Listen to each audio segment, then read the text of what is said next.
Reminder that if you want to be exceptional, you're going to be different from everyone else. That's what makes you exceptional. You can't fit in and also be exceptional. Both have discomfort. When you fit in, you have internal conflict because you're not being 100% you. When you're exceptional, you have external conflict because everyone sees you as different. Pick one. When your friends start to say, you've changed, remember it's because they don't know how to say, you've grown. I define words a lot because it helps me kind of like make sense of the world. And like exceptional is like an obvious one, right? We use the word exceptional like you are not like everyone else.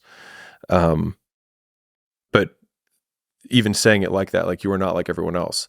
And so if someone says you're not like everyone else, then you can just reframe that as like, I am exceptional. And that's not a bad thing.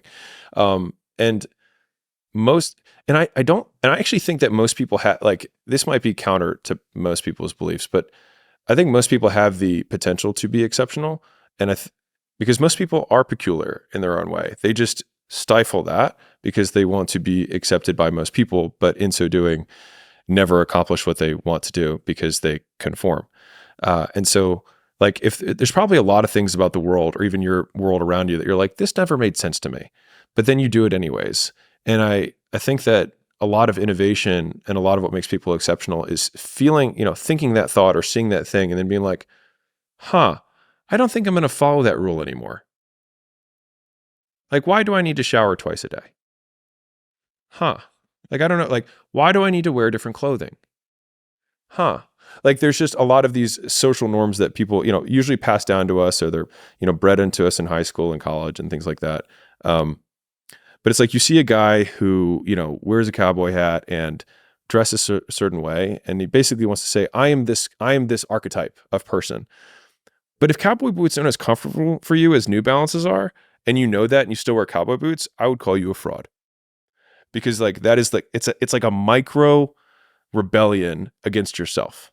Yep. It's like there is, and like I look at old people a lot because usually they don't give a shit anymore. They've just like given up. And there was a survey that they did where the number one reason that old people like don't have as much drama and they're happier is they say they cited they literally don't have time for it.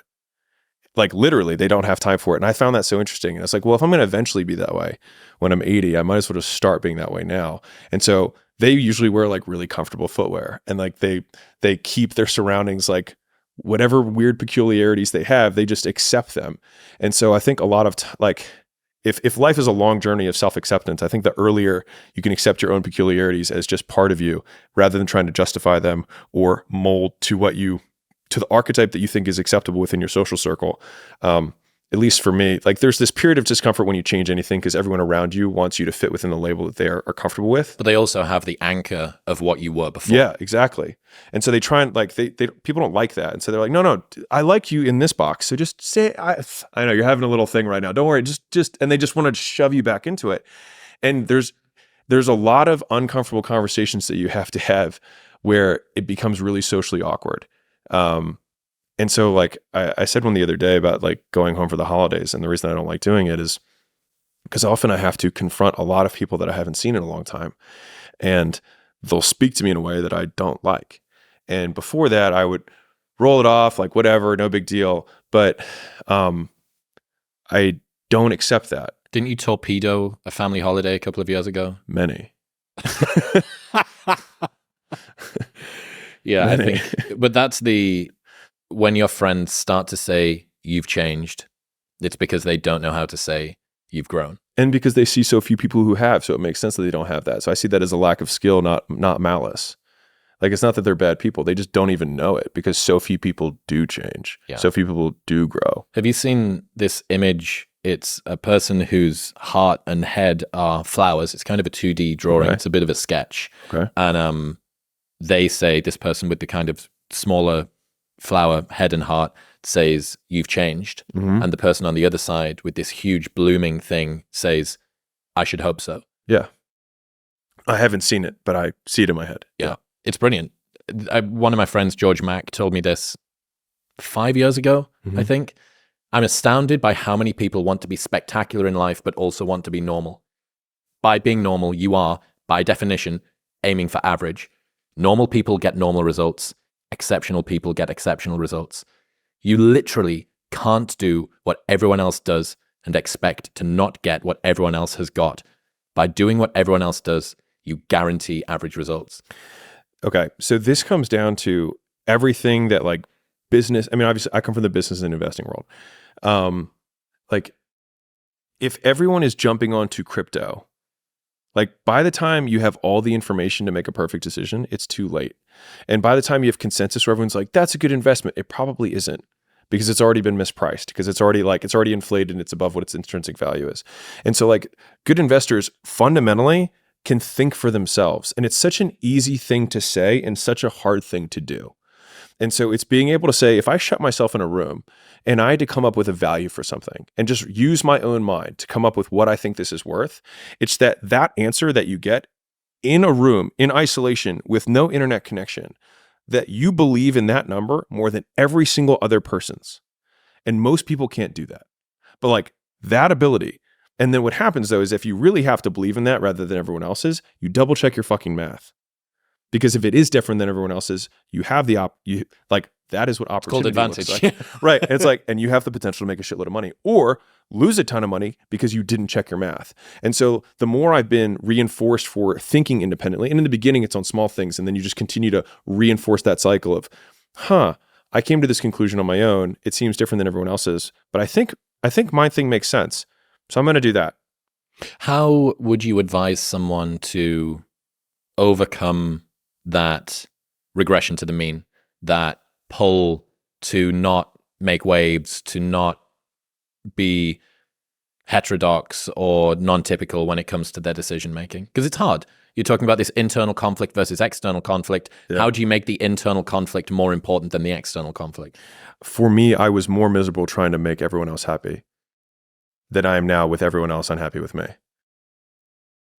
And so I think like from the social group that I had before I quit my job, if we're going all the way like ground zero to today, I talked to no one from that time in my life compared to today. And I was absolutely miserable and unhappy and unfulfilled. And I would say that the majority of those people probably don't like me today because I changed. I didn't do what I was supposed to do. He thinks he's so fancy now, et cetera, et cetera. And I think I'm just okay with that. And so I think coming to terms with the idea that I could be absolutely rejected by everyone I know, but like me, I was more okay with that because the alternative was I didn't want to live anymore. And so obviously there's degrees and there's continuums and there's stages of where people are at with that. But as that being the taken to its logical extreme, would I rather live for them than live for me? I would rather be hated by everyone and like myself. There's a degree of honesty is the right word, but it's also too simple. Like being completely 100% truthful with yourself.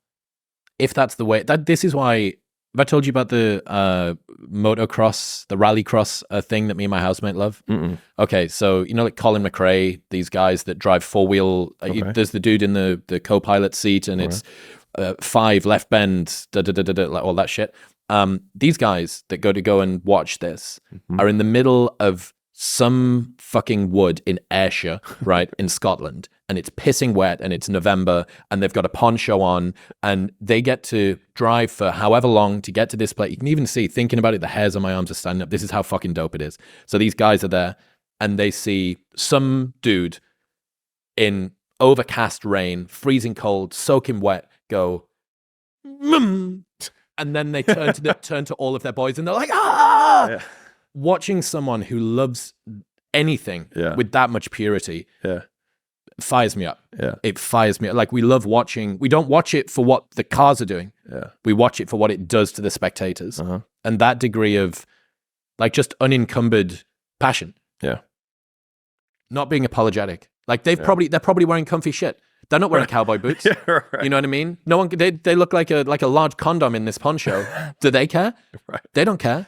Yeah. And that's purity. Yeah. That's truthfulness and honesty. And really, like what are you hoping to be able to look back on your life or for people to say after you're gone if you don't do that? He was such a good guy and he never rocked the boat. Yeah. He was such a good guy and he always conformed to our expectations. He was such a good guy, and he was so predictable. Right. Like people think, and I did throughout a lot of my 20s, I thought that what people wanted from me was someone that they could easily predict. But I realized when I thought about the people that I loved in my life, I didn't love them because of how predictable they were. Yeah. I loved them because of how unapologetically themselves they were. Mm-hmm. I have a friend who nearly ended a relationship that he's still with, the love of his life, who's probably going to end up marrying, because he refused to not sleep on the floor for 6 months as part of Alex Becker's doing it at the moment. Yeah. Like, he's like, sleeping on the floor seems to be like a pretty dialed idea. And she's like, I'm not sleeping on the floor. Well, I am. So they didn't sleep together for for like a long time. Yeah. Like those are the people that you love. And those are the people that you can, because they pay such a high price to do that. Yeah. You can be very reliable at presuming that they mean what they're saying. Mm-hmm. Because if they didn't really mean what they're saying, they would conform, they would take an easier path. I love all of that. I was trying to kind of consolidate it for myself and the listeners. For me, it comes down to truly valuing your opinion of yourself more than other people's opinion of you. And it's an easy thing to say, and it's incredibly hard to do, because that means that if you disagree with everyone else in the room, there's this meme that I love. I don't know if you've seen it. There's this little cartoon of this one little guy, and then there's like an ocean of people that way, and it just says, yes, you're all wrong. And I feel like that meme, Trevor Cashy, my brother and editor in the books in the battle against nihilism and towards truth, we send that meme back and forth to one another when we're like, yes, everyone is wrong about this word. Like, we are right. And I think it's just being willing to but the only way you can believe in a thing or an idea or even yourself is because you have the evidence behind you that supports that your belief isn't full of shit. So that when you're in that room and you come up with that one number and you say, I think everyone's wrong, I think this is actually what it's worth, you're not just making it up to say you believe something different. You actually have proof and evidence that you're not full of shit. And I think that's the work. Is like, I looked into a lot of the stuff on the floor sleeping. I think it checks out. I'm going to do it. Like, I think everyone else is wrong. I think everyone else is wrong. And everyone's like, you're an idiot. And you're like, I think you're wrong. And that's okay. You know what I mean? And it's just, most people can't do that. Just the idea of being weird is too much. Like, just like, did you ever, this is quite old now. It's at least a decade old. I think it's called 50 Days of Rejection or 100 Days of Rejection. I love it already. So it's a series of experiments that you do every day for 100 days. Yeah. And there's a different one each day. And one of them is ask for a free coffee when you go to Starbucks. Oh, I love it. Just say, hey, can I have this for free? Yeah. And I don't know whether it escalates over time, but there's like weird stuff, things that you do to people in public, things that blah, blah, blah. And it's trying to overcome that. Like, it's in your throat, when you feel that, and your cheeks get flush and everything kind of gets hot. Get embarrassed. Around here. Yeah, it's that embarrassment. It's that shame. It's that, well, what if they think? Yeah. What? Yeah. What if they think what? Yeah. So yeah, someone should redo that. It's like a decade old now, but someone should redo. I think I'm certain it's called 100 Days of Rejection. Good YouTube idea. That would be a great YouTube idea to do 100 Days of Rejection or whatever it is. All right, next one. I just want to I promise you, if you can actually go through 100 days of rejection, your life will change, because you will realize that at the end of the 100 days, you're still alive and nothing changed. Well, I'm going to die. Yeah, that's the fear. The fear is, I'm going to ask for the coffee and they're going to say no. And then everyone's going to laugh at me. And then I'm going to be alone. And then I'm going to be unsheltered. And then I'll be dead. Yeah. It's catastrophized to death. We all do it. And so, I mean, obviously I come from a sales background. So getting people to say no to me is something that I'm now. If you've asked drunken Newcastle girls where they're going tonight, darling, for a decade and a half on the street trying to give out wristbands for a free entry to a club night no one wants to go to, you get good at rejection as well. That's what I honestly think that everyone is always going to campaign for the thing that they did, right? You're always going to say something along the lines of, I think people can learn a lot from sales. Yeah. And I'm always going to say, I think people can learn a lot from being in club promo. But like, honestly, dude, the insight that you get into human nature from doing that, from seeing what do people object to and why do they object in that way, and what happens if someone like gets physical with you because you've tried to do it and you go, oh, well, I wasn't in the wrong, so de-escalating this should actually be quite easy, and I can have faith that everyone's going to see me as the right guy, even if somebody else took objection with what I was doing. So yeah, long story short, become a club promoter. All right, next one.